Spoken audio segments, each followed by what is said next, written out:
La somme des angles d'un triangle est toujours égale à 180 degrés. Dans le cas du triangle rectangle, pour connaître la mesure de l'angle ACB, on fait 180 degrés, la somme des angles d'un triangle, moins 90, la somme de l'angle CAB, plus la mesure de l'angle CBA, ce qui nous donne ensuite 30 degrés. Donc, l'angle ACB mesure 30 degrés. Pour le triangle isocèle, pour connaître la mesure de l'angle DFE, on fait 70 degrés fois 2, car ici, nous avons deux fois la même mesure d'angle, ce qui nous donne 140.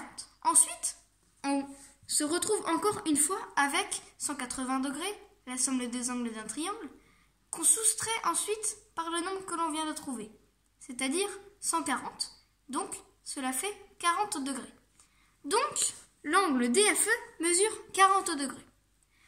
Dans le cas du triangle quelconque, ici même, pour connaître la mesure de l'angle GHI, on fait toujours 180, la somme des angles d'un triangle, moins, entre parenthèses, l'angle HGI, 120 degrés, plus l'angle HIG, 25 degrés.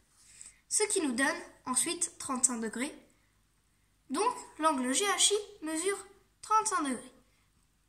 Pour le triangle équilatéral, pour connaître la mesure de l'angle LJK, on fait toujours 180.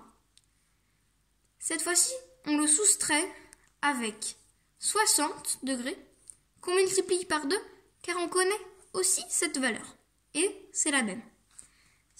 Ensuite, on fait le calcul et cela nous donne 60 degrés. Donc, l'angle LJK mesure donc 60 degrés, ce qui est le cas pour tous les triangles équilatéraux.